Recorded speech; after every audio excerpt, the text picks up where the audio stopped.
तहसीलदार राखी शर्मा पर एक्शन, लखनऊ भेजी गई। कहा था फिरोजाबाद डीएम परेशान कर रहे, रिश्वत में उन्होंने आईफोन लिया।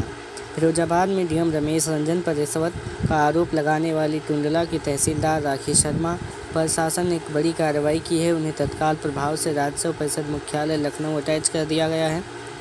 जिला सूचना अधिकारी ने अपने मीडिया व्हाट्सएप ग्रुप पर शनिवार देर रात 10:70 बजे राखी शर्मा पर एक्शन की जानकारी दी है। उन्होंने बताया, तहसीलदार के खिलाफ अनुशासनात्मक कार्रवाई शुरू कर दी गई है।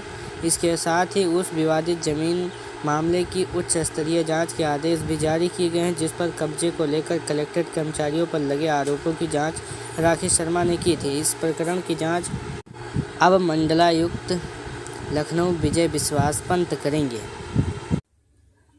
दरअसल आगरा के बालकेश्वर निवासी राखी शर्मा टुंडला तहसील में तैनात थी। गुरुवार शाम डीएम रमेश रंजन ने उनका स्थानांतरण टुंडला से सिकोहाबाद तहसील कर दिया था। इस आदेश के कुछ ही घंटों बाद राखी ने तहसील परिसर में अपने कार्यालय में प्रेस कॉन्फ्रेंस बुलाई थी। डीएम पर रिश्वत के तौर पर 1.75 लाख का आईफोन और स्मार्ट वॉच लेने का आरोप लगाया था। कहा था उन्हें परेशान किया जा रहा है।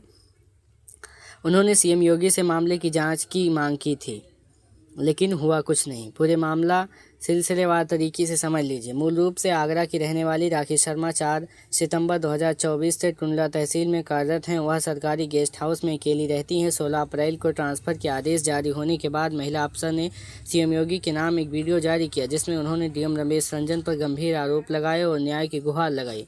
इसके बाद अगले दिन यानी 18 अप्रैल को उन्होंने तहसील परिसर में एक प्रेस कॉन्फ्रेंस बुलाई थी। कहा था, जिलाधिकारी महोदय रमेश रंजन सर और उनके कुछ बाबू मुझे परेशान कर रहे हैं। एक ओएसडी शैलेंद्र शर्मा, एक पेशकार है, एक सीआरए है और इन लोगों का एक ग्रुप है। उन्होंने कहा था कि मेरी तहसील में 9 महीने पहले जुलाई में एक एप्लीकेशन आई थी। इसमें इन तीनों बाबुओं पर भ्रष्टाचार का आरोप था। मैंने डीएम सर से इसकी शिकायत की थी। डीएम सर और मैंने इनसे समाधान करने के लिए कहा, लेकिन उल्टा ये लोग मेरे पीछे पड़ गए।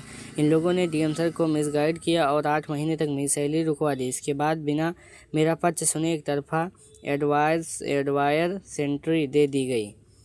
इससे भी इनका मन नहीं भरा तो डिमांड शुरू कर दी। कभी एप्पल की आईफोन, iWatch तो कभी आईफोन मांगने लगे। मैंने जो आईफोन दिया था डीएम सर अभी भी वही यूज कर रहे हैं। इसकी जांच होनी चाहिए, लेकिन हुआ कुछ नहीं है, ये भी आप जान लीजिए। और इनका ट्रांसफ़र कर दिया गया है। इसका बिल और बाकी डिटेल्स मेरे पास हैं। आईफोन के देर रात तक खोला गया स्टोर। महिला अफसर ने बताया कि 4 नवंबर 2025 की रात आगरा का एक शोरूम स्पेशली देर रात तक खोले रखा गया था। ओएसडी के माध्यम से डिमांड की गई थी। मुझे बार बार फोर्स किया गया, जबकि मुझे सैलरी नहीं मिल रही थी। फिर भी मैंने किसी तरह से इंतज़ाम करके फ़ोन खरीद कर दिया था। फ़ोन देने के बाद भी इनका मन नहीं था कि मैं बार बार वहां जाऊं, गिड़गिड़ाऊं और भीख मांगूं। कुछ चीज़ें मैं बोलना नहीं चाहती, मगर इनके कुछ नैतिक और अनैतिक आदेश हैं, उन्हें मैं पूरा करूं।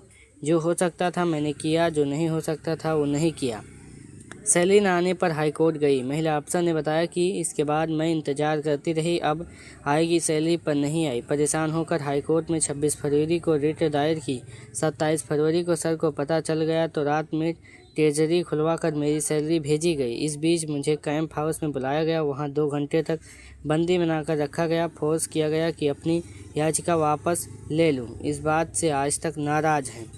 तबादले को लेकर भी सवाल उठे थे। तहसीलदार ने अपने तबादले को लेकर भी सवाल उठाए थे। उन्होंने बताया था कि उनका ट्रांसफ़र टुंडला से सिकोहाबाद कर दिया गया है, लेकिन उन्हें अभी तक आधिकारिक लेटर प्राप्त नहीं हुआ। इसके बावजूद उनकी जगह दूसरे तहसीलदार को भेज दिया गया। तहसीलदार राखी शर्मा ने डीएम रंजन पर 1.75 लाख का आईफोन और आईफोन लेने का शोषण करने की बात कही। उसकी भी फ़ोटो दिखाई है, जो मोबाइल डिब्बे के ऊपर आईफोन रखा हुआ दिख रहा है। भास्कर से कहा था, न्याय मांगने पर डराया जा रहा है। एक दिन पहले महिला अफसर ने दैनिक भास्कर से बातचीत की थी। उन्होंने कहा था कि जब से वीडियो जारी करके योगी जी से मदद मांगी है, तब से मुझ पर तरह तरह का दबाव बनाया जा रहा है। मेरे बचपन का सपना था अफसर बनकर लोगों की सेवा करना, लेकिन आज उसी काम को ईमानदारी से करने की सज़ा मिल रही है। न्याय मांगने पर कार्रवाई की धमकी देकर डराया जा रहा है। मेरे चरित्र पर सवाल उठाए जा रहे हैं। मुझे बाहर निकलने में डर लग रहा है। सीएम से अपील की है, अपने प्रदेश की महिला अफसर को न्याय दिलाएं। महिला अफसर का कहना है कि मुझे रास्ते चलते डर लग रहा है। ऐसा लगता है जैसे हर जगह इन्होंने अपने लोग लगा रखे हैं।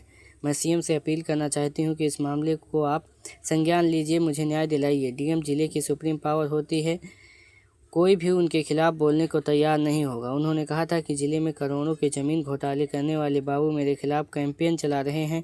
जिन लोगों पर आरोप लगा कि उनकी जांच होनी चाहिए, लेकिन इससे लोगों को संरक्षण मिल रहा है, मेरे खिलाफ यूनियनबाजी कर रहे हैं। डीएम को अपने बचाव के लिए लेखपालों का सहारा लेना पड़ा, उनसे मेरे खिलाफ लेटर पैड पर लिखवाना पड़ रहा है। कुछ सवाल: क्या एक तहसीलदार द्वारा डीएम पर रिश्वत का आरोप लगाना सिस्टम के अंदर गहरी षड्यंत्र का संकेत है? अगर डीएम पर आरोप सही हैं तो इतने बड़े अधिकारी पर पहले कार्रवाई क्यों नहीं हुई? क्या राखी शर्मा का एक्शन बदलने की भावना में किया गया या सच दबाने की कोशिश है? क्या हिस्सेवार को सजा देना अब सिस्टम का नया नियम बन चुका है? प्रशासनिक अधिकारियों के बीच यह टकराव आम जनता के भरोसे को कितना तोड़ता है? क्या इस मामले की निष्पक्ष जांच होगी या भी इसे भी दबा दिया जाएगा? अगर एक महिला अधिकारी को ही ऐसे टारगेट किया जा सकता है तो आम नागरिक कितना सुरक्षित है?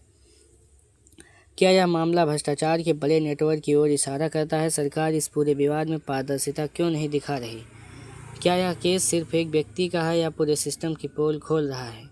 देश और समाज पर प्रभाव: प्रशासन पर लोगों का भरोसा कमज़ोर होता है, भ्रष्टाचार के खिलाफ बोलने वालों में डर पैदा होता है, सरकारी सिस्टम की पारदर्शिता पर सवाल उठते हैं, महिलाओं की सुरक्षा और सम्मान पर भी असर पड़ रहा है।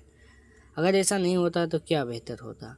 एक निष्पक्ष जांच से सच्चाई सामने आती, सिस्टम में सुधार का मौका मिलता, जनता का भरोसा मजबूत होता, भ्रष्टाचार के खिलाफ सख्त संदेश जाता। मगर ऐसा हुआ नहीं। जो शिकायत करता था उनकी ही ट्रांसफ़र कर दी गई है, उनको ही सीधा लखनऊ अटैच कर दिया गया है। आप क्या सोचते हैं, क्या राखी शर्मा को सज़ा मिलनी चाहिए या उनकी बात की निष्पक्ष जांच होनी चाहिए?